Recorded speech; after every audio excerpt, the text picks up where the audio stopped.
All right, today we're going to talk about UG 2.0, so another way to look at energy stored gravitationally. First, a quick definition here on a conservative force. So I'm going to give you a sort of an operational definition. Conservative force, when this force acts, you can still get the energy back as mechanical energy. Mechanical energy is conserved. So pause the video, go ahead and write that down, and then unpause the video and we'll continue. So what does it mean when you can get that energy back? So for example, forces associated with mechanical potential energy storage modes, so UG and US for energy stored gravitationally and energy stored in a spring, are conservative forces. We'll go through two examples of those. A force that isn't conserved, that you don't get the energy back, is the classic friction. You rub your hands together and you get thermal energy as the result in the end, and that's not useful for anything. That's not mechanical energy. So it's not a conservative force. So non-example would be force of friction. So example, Fg, F spring. Non-example, force of friction. So the formal definition, and you don't need to write this down, when you get to calculus, this will, I think, be understood a little bit better when you're able to do some integrals. But a force for which the work done on an object moving it between 2 points is independent of the path. So let's do a visual of that. So here we have a ball and we're moving it up. So we can move it up this way. And if we want to think of the work done by gravity, that would be equal to the change in energy stored gravitationally, mgh. Now, if we had that same ball and it went down this way first, and then it went over, and then it went up, and it went around, it's going to have the same change in UG, same work done by gravity. And so it doesn't matter the path. I can go straight up, or I can go all the way around this way, and I still have the same change in energy stored gravitationally. The work done by gravity is the same depending on how you choose your system. Spring was the other example. So we play this video here, and the red arrow indicates the force on the little the mast, the bob at the end of the spring, and you'll see as that force is pulling this bob to the right, to the right, to the right, and it gets that energy back. So right here, all that energy is stored kinetically, and then as we go on, now all that energy is stored elastically. Now what happens to that elastic energy? It's not transformed into thermal energy, which is not very usable. It's transformed back into kinetic energy. So now here it goes back into kinetic energy. And so the total mechanical energy is conserved and we're not losing anything here. So we'd say that this is a conservative force. All right, so now let's look at energy stored gravitationally version 2.0. So this is a change of pace here. So we already have an equation. The change in energy stored gravitationally is equal to mg delta h or mg delta y. When would our old equation not work? When would that not work anymore? So pause the video, see if you can think of a situation where that wouldn't work. All right, let's see if you came up with it. So the answer is on really, really big scales. So for instance, if we go with, we're on the surface of Earth, if we're close to the surface of Earth, little g is the same pretty much anywhere. It changes slightly, you go up to the space station, it's like 8.9 or 8.7 newtons per kilogram, not a significant difference. But if you go far enough away, this little g may be 5 or 4 or 3 or 2 or 1, and that's a significant difference. So if I'm going from the surface of the Earth to, 5 billion miles away, which little g do I use? Because it's changing the whole time as we get further away. So the answer is when gravitational field strength, little g, is changing because we're going so far away, our old equation does not work anymore. So we need a new equation, and I'm just going to give you a new equation here. And it looks similar to what we've seen before. This is energy stored gravitationally. This is not force. Force and energy are not the same. Do not confuse the two. And the only difference from this with our force of gravity equation, Newton's universal law of gravitation, is the r in the denominator is not squared. So be careful of that. So looking at this new equation, as we get further away, the energy stored gravitationally, what does it do? Well, as r increases, that's in the denominator, this whole fraction must get smaller. Bigger denominator, smaller fraction. So the energy stored gravitationally must be decreasing. So the energy stored gravitationally is decreasing according to this equation. Now, does that make sense with our mg delta y equation? No, it's sort of opposite. Because here it says as we go higher and higher up, which is like further and further away from the planet, it gets bigger and bigger and bigger. So we have a contradiction here. One equation says energy stored gravitationally increases as we go away from the planet. The other says it decreases. So something's wrong with one of them. Let's go through and see if we can figure that out. But as you get further away, the field strength does decrease. So this little g gets smaller as we get further away.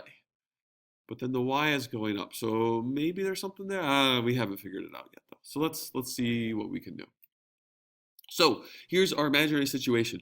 These are the only things in the universe. We have a planet, which is not moving, and we have a little rock that's not moving as well. And the distance between them is close to infinitely apart. So they're really far apart. And our system is the planet and the rock. And what I want you to do is draw what happens over time. The planet is going to be more or less fixed here. And what happens to this rock? The rock is pretty small compared to the planet. So draw what happens to the rock over time. So pause the video, draw what happens to the rock. All right, did you draw it? You better. So what happens to that rock? Well, it's going to start moving. There may be just the smallest little force of gravity. And if you want to say it's infinitely far away, there's no force of gravity, let's just pretend I gave it a little tap. Just a tiny little tap to get a little bit closer. So it's going to start moving very slowly at first, and then faster, and then faster and faster. So it's going to go faster and faster and faster as it goes. So make sure you have that in your packet. So you're going to work through 4 through 7. If you're watching this video, you probably don't have a partner or a team right now. So pause the video, work through 4 through 7, write down your answers to that. If you're not sure, it's okay. And then come back to the video and I'll go through each of those. Pause the video now and do 4 through 7. All right, here we go. The total initial mechanical energy of the system. Well, they're infinitely far away or very close. So the UG, according to our new equation, that denominator is very big. So the UG is going to be very small, about 0 or 0. And they're not moving, so no kinetic energy. There's no spring energy. So it's about 0 mechanical energy. You can write 0 or about 0 depending on just your opinion on it. Doesn't matter. So explain. This was the explanation I just went through. Not moving, so there's no kinetic energy. Infinitely far away from another, so no UG, or very small amount of UG. So for UG, what happens over time now? The UG is increasing because the R is decreasing. So we go back to that equation. R is getting smaller, so UG is getting bigger. So the UG, we're getting more and more UG. It's going faster and faster, so more kinetic energy. So the TME, the total mechanical energy, potential plus kinetic, is increasing because UG is increasing and K is both increasing. All right, so going faster, getting closer, all those that make sense. But what's the problem? What's the problem here? So pause the video, see if you can figure out what the problem is. See if you can figure out what the contradiction is. So here's the answer. The problem is there are no outside forces working on the system, and yet it seems to gain energy. So those are the only 2 things in the universe. No other forces on them, no other objects exerting forces on them, but they're gaining energy somehow. No energy in the system. So this is our conservation of energy equation. You start every problem in this unit with this equation. 0 energy initially, no outside objects exerting forces doing work on the system is not 0, is a big number. Something's wrong. So what could be wrong? Energy isn't conserved. We're missing an outside force working on the system, or there's something wrong with the model. Well, energy is still conserved. That is, we're not breaking that rule. There's no other outside force working on the system that we're missing. So something is wrong with our model. So what's the answer? What is wrong with our model? And the answer is kind of an easy fix, but it's not necessarily intuitive. So the answer is energy stored gravitationally is negative. It's 0 infinitely far away. So we're going to set our new definition, our location of 0 to be infinitely far away. And as you get closer and closer and closer, you get more and more negative. I'll put up some visuals for this in a second. But take a second and jot that information down. One way you can think about this is that you're in debt energetically to the gravitational field. Like you owe it energy if you want to get out. So as that rock is getting closer and closer and closer to that planet, it's going more and more in debt uh, energetically to the gravitational field. It's going faster and faster. Well, how did it go faster and faster? It's going in debt. It's going to have more and more negative energy stored gravitationally. Remember, energy is not a vector, so negative does not mean direction.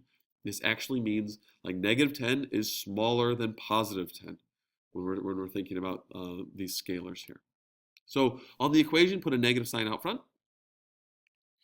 So here's the visuals. Remember that purple spandex we modeled the solar system or modeled orbits with. So here is, if we go infinitely far away, it's flat. There's 0 UG, and as we get closer and closer, we go farther and farther into that gravity well. We're more and more in debt energetically. Here's another way to think about it. If here's 0, we don't need any energy to get off the surface or to stay on the surface of the Earth. But this is how much energy we need to get this far away. So to go into low Earth orbit, to get out and circle the globe this far, we need, what is this, about 12 megajoules per kilogram. Don't worry too much about the units here, but it just tells us how much energy we need per mass. And as we get further and further and further away, we need more and more energy here. So here, if we need to be a geosynchronous orbit, this is how you get your satellite TV. This is about 40,000 kilometers above the Earth. We need about 54 megajoules of energy for every kilogram of mass we want to set up there. And if we want to get it infinitely far away,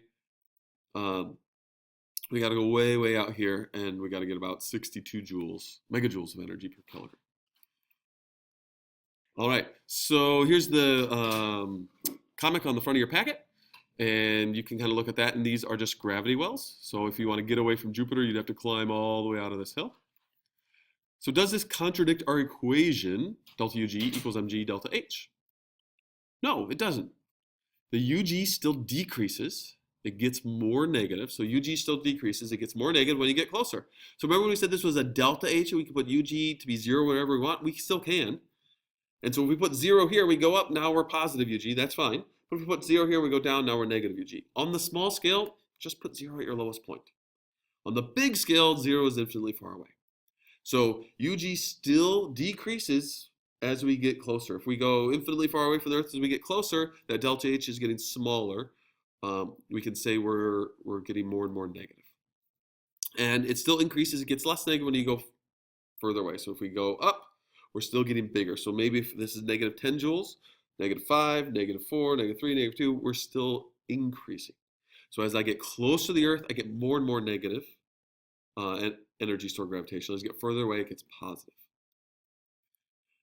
So one of the problems that we ran into with this is close to Earth on the small scale, we set our 0 point somewhere over here. We set it usually like on our table or on the floor.